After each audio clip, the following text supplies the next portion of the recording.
അതെ, എന്നാണ് വിശേഷം? കുറെ നാളുകൾക്ക് ശേഷം ഒരു വിശേഷമായെന്നറിയ ട്വിൻസ് അല്ലേ? അതെനിക്ക് സന്തോഷം. പെൺകുട്ടിയോ ആൺകുട്ടിയോ? നമ്മള് മറ്റേ ക്ലബ്ബാണല്ലേ? Very good very good. എന്റെ ക്ലബ്ബിൽ കയറി, ഞങ്ങളുടെ ക്ലബ്ബിൽ കയറി. 3 ആൺകുട്ടിയുടെ ക്ലബ്ബല്ലേ അത്. ഞങ്ങൾ പുതിയൊരു ക്ലബ്ബ് ഫോം ചെയ്തു. അപ്പൊ അങ്ങനത്തെ ആൾക്കാരൊക്കെ ഇങ്ങനെ ഇപ്പൊ അടുത്ത ആളായി, ഞങ്ങക്ക് അടുത്ത മെമ്പർഷിപ്പ് ആയി. ഓക്കെ, എന്നാണ്ട് വിശേഷം? നല്ല വിശേഷം. സുഖമായിട്ടിരിക്കണു. പുതിയ സിനിമ ഏറ്റവും പുതിയ വിശേഷം അതാണ്, മാജിക് മഷ്റൂം. അതിലും ഏറ്റവും വലിയ കാര്യം ചോദിക്കട്ടെ, എന്റെ ഇക്ക എങ്ങനെ ഇരിക്കുന്നു? ദാറ്റ് ഈസ് നാദർഷിക്ക എങ്ങനെ ഇരിക്കുന്നു? എന്റെ പ്രത്യേക അന്വേഷണം പറയണേ. അന്വേഷണം എന്ന് പറയാൻ പറഞ്ഞു, ഞങ്ങളും കൂടെ വരണേന്ന് ആണല്ലേ? എനിക്ക് വഴക്കുണ്ടാക്കാൻ പറ്റുന്ന ഏക ഒരു ചേട്ടനാണ്. ഓക്കെ, ഇന്നും കൂടി പറഞ്ഞോളൂ ആലഞ്ചേരി തമ്പ്രക്കളുടെ കാര്യം. ആ ഫിലിമിന്റെ സമയത്താണ് ശരിക്കും നാദർഷിക്കൻ ഭയങ്കരമായിട്ട് ഒരു ബ്രദർലി അഫെക്ഷൻ വന്നത്. സത്യം, സ്റ്റിൽ മെയിൻറ്റെയിനിങ്, ടച്ച് വുഡ്, അങ്ങനെ തന്നെ പോട്ടെ. അതെ, എങ്ങനെയുണ്ട് ഇക്കയുടെ ഫിലിമിനെ കുറിച്ചൊക്കെ പറഞ്ഞ ആദ്യം? അതാണ് വേണ്ടല്ലേ, എന്റെ ചേട്ടന്റെ പടം അല്ലേ മാജിക് മഷ്റൂംസ്. ഞങ്ങള് കട്ടപ്പനയിൽ ഋതിക് റോഷൻ എന്ന് പറഞ്ഞ സിനിമ കഴിഞ്ഞതിന് ശേഷം, അതിനുശേഷം പിന്നെ ഇപ്പോഴാണ്, ഇപ്പൊ 10 വർഷമായി. 2016 കട്ടപ്പന ഇറങ്ങിയത്, 2026. അപ്പൊ അതിനുശേഷം ഇപ്പോഴാണ് ഞാനും കൂടി ഒരുമിച്ചൊരു പടം ചെയ്യുന്നത്. അപ്പൊ ഒരുപാട് പ്രതീക്ഷയുള്ള സിനിമയാണ് മാജിക് മഷ്റൂംസ്. എന്നിട്ട് ഒരിക്കലും കേൾക്കാത്തത്, എന്ന മലയാളം പേരല്ല, എന്നാ ഇംഗ്ലീഷ് പേരാണ്. പക്ഷെ മാജിക് മഷ്റൂംസ് എന്നൊക്കെ പറഞ്ഞിട്ട് ഒരു വെറൈറ്റി. മഷ്റൂംസ് ആയിട്ട് ഒരു കണക്ഷൻ ഉണ്ട് കഥയില്. ഒന്നും പറയാതിരിക്കാനാണെങ്കിലാണ് ഇരിക്കാൻ പോകുന്നത്. കഥ കേൾക്കണം ഞങ്ങക്ക്. പക്ഷെ എന്നാലും ഒരു ഇച്ചിരിയൊക്കെ അറിയാമല്ലോ. എന്നാ മാജിക് മഷ്റൂം എന്നൊക്കെ പറഞ്ഞിട്ട് എന്നാ. മഷ്റൂമിനെ കുറിച്ച് ചേച്ചിക്ക് അറിയാലോ? അതറിയാം. മഷ്റൂം ഉണ്ടാവുന്നത് തന്നെ ഒരു മാജിക് ആണ് ആക്ച്വലി. ഇടിമിന്നല് ഉള്ളപ്പോ പെട്ടെന്ന് പൊട്ടിമുളച്ച് വരുന്ന ഒരു സാധനമാണ് മഷ്റൂം. അതിൽ തന്നെ ഒരു മാജിക് ഉണ്ട്. അപ്പൊ ഈ സിനിമയിലെ കഥാപാത്രങ്ങളുടെ ഗ്രോത്തിലൊക്കെ ഒരു മഷ്റൂമിന്റെ പോലുള്ള അങ്ങനെ ഒരു മാജിക് ജീവിത കഥയായിരിക്കും. അങ്ങനെ പറ, അത്ര അറിഞ്ഞാൽ മതി. ഞങ്ങക്ക് ബാക്കിയൊന്നും അറിയണ്ട. ബാക്കി സിനിമ കാണും. ബാക്കി സിനിമ കണ്ടിരിക്കും. ഞാനും എന്റെ പ്രേക്ഷകരും ഒക്കെ കാണും. എങ്ങനെയുണ്ട് പുതിയ റോള്? പുതിയ റോൾ അടിപൊളിയാണ്. അങ്ങനെ പറഞ്ഞാൽ പറ്റത്തില്ല. ഇക്കയായിട്ടുള്ള വർക്ക് ചെയ്ത എക്സ്പീരിയൻസ് അതൊക്കെ ഒന്ന് ഞങ്ങളോട് ഷെയർ ചെയ്യും. ഇക്കയുടെ കൂടെ ഇപ്പോ ചേച്ചി പറഞ്ഞിട്ടുണ്ടായിരുന്നില്ലേ, അത്ര ഒരു സ്പേസ് തന്നു. അതേപോലെ ആയിരുന്നു എനിക്കും ബിഗിനറായിട്ട് വന്നു എന്നുള്ളൊരു പരിപാടിയെ ഫീൽ ചെയ്തിട്ടില്ല സെറ്റില്. നല്ല ഫ്രീഡം. അതിന് ഇപ്പൊ സജഷൻസ് കൊടുക്കുകയാണെന്നുണ്ടെങ്കിലും, നമ്മൾ ആ ക്യാരക്ടർ ചെയ്യണമെന്നുണ്ടെങ്കിലും, അല്ലാതെ ഇരിക്കുമ്പോഴാണെങ്കിലും ആ ഒരു സ്പേസ് തന്നിട്ടുണ്ട് ഇക്ക.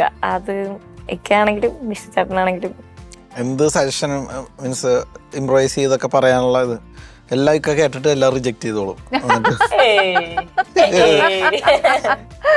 ഇത് ചെയ്തേ ഉമ്മളെ അത് വേണ്ട.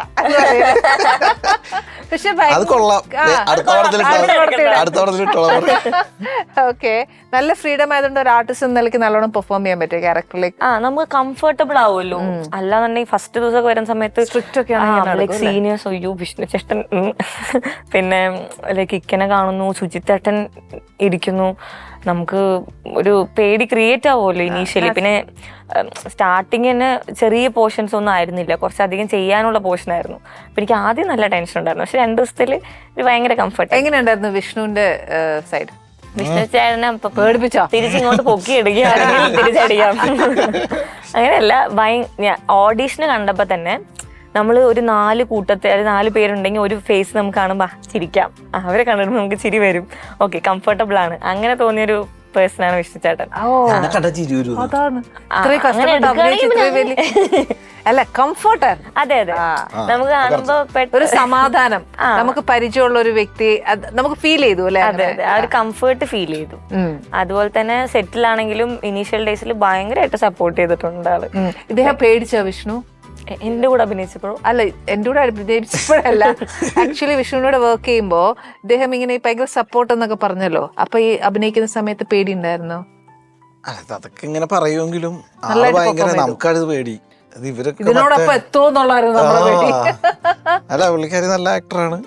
പിന്നെ എന്താ നിങ്ങളുടെ മറ്റേ ആക്ടിങ് സ്കൂൾ തിയേറ്ററാണ്. തിയേറ്റർ അതാ പഠിച്ചേ? അല്ല, പഠിച്ചത് BSc ബോട്ടണിയാണ്. തിയേറ്റർ ഇങ്ങനെ ചെയ്യുന്നുണ്ട്. നല്ല ഷോട്ട് എടുക്കുന്നതിന് മുമ്പ് 1 സെക്കൻഡ് ഞാൻ ക്യാരക്ടർ ഔട്ട് ചെയ്തൊക്കെ അപ്പൊ പിന്നെ നമ്മളൊക്കെ പേടിച്ചിട്ട് ദൈവമേ ക്യാരക്ടർ. അങ്ങനെയല്ല, ഇവരുടെ കൂടെ ഇരിക്കുമ്പോ നമുക്ക് ചിരി വരും. വിഷ്ണു ചേട്ടനാണെങ്കിലും ഇങ്ങനെ ഫണ്ണൊക്കെ പറഞ്ഞിട്ടിരിക്കും. പക്ഷെ ആ ക്യാരക്ടറിന് അധികം ചില ഇമോഷൻസ് ചെയ്യാൻ പറ്റത്തില്ല. അപ്പൊ അതുകൊണ്ട് തുടക്കം തന്നെ എടുത്ത സീൻസ് ഒക്കെ അങ്ങനെയാണ്. പുള്ളിക്കാരിയുടെ വിഷ്ണു ചേട്ടനെ കാണുമ്പോൾ എനിക്ക് ചിലപ്പോൾ ചിരി വരും, പക്ഷെ ചിരിക്കാൻ അയ്യോ, പറ്റില്ല. വിഷ്ണു അങ്ങനെയാണ് അപ്പൊ ഈ ബിഹേവ് ചെയ്തത്.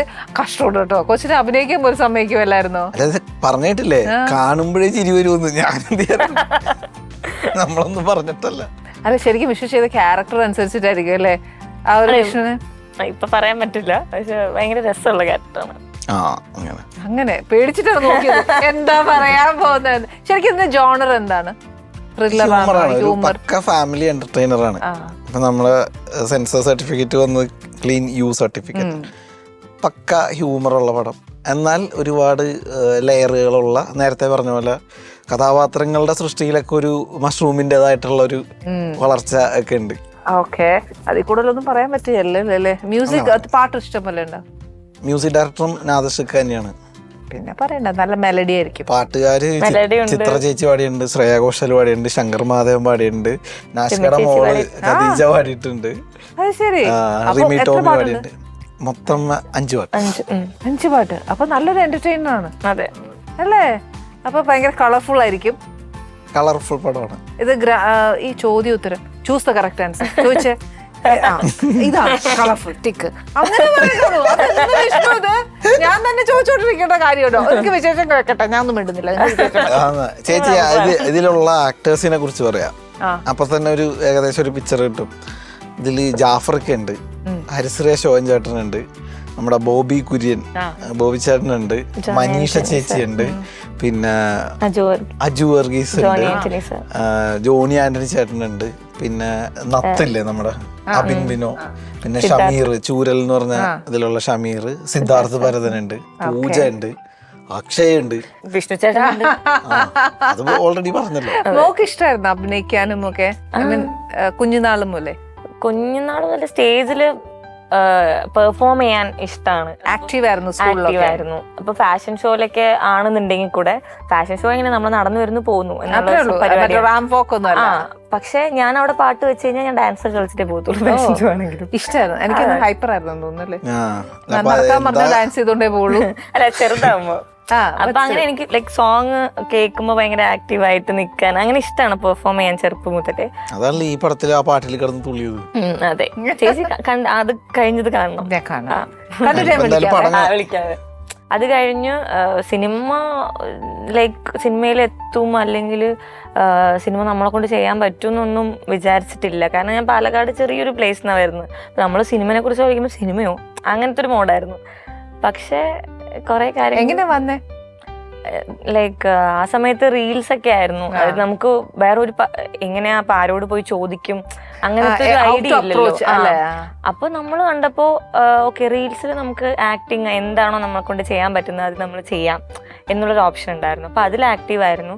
അതിൽ ചുമ്മാ ചെയ്യാതെ ആക്ടിങ് വീഡിയോസ് കൈൻഡ് ഓഫ് ചെയ്തിരുന്നു.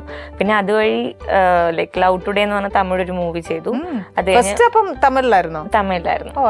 പിന്നെ അത് കഴിഞ്ഞ് മലയാളം മൂവി വേറൊന്ന് ചെയ്തായിരുന്നു. അങ്ങനെ ഇങ്ങനെ ഇങ്ങനെ ഇങ്ങനെ സോ മച്ച് ഓഫ് എക്സ്പീരിയൻസ്. ഇത് പുതുമായിട്ടൊന്നും എനിക്ക് തോന്നുന്നില്ല അല്ലേ? അല്ല ശരിക്കും വിഷ്ണു പറഞ്ഞപ്പോ ശരിയും തോന്നുന്നു. പെർഫോം ക്യാരക്ടർ ആവട്ടെ എന്നൊക്കെ പറഞ്ഞപ്പോ നമുക്കൊരു പേടിയോ ഇത്രയും വലിയൊരു ആക്ട്രസ് ആണോ എന്നുള്ളതായിപ്പോ അല്ലേ? ഇറേസ് പക്ഷേ ഭഗവാൻ അനുഗ്രഹിച്ച് അങ്ങനെ ആവട്ടെ അല്ലേ?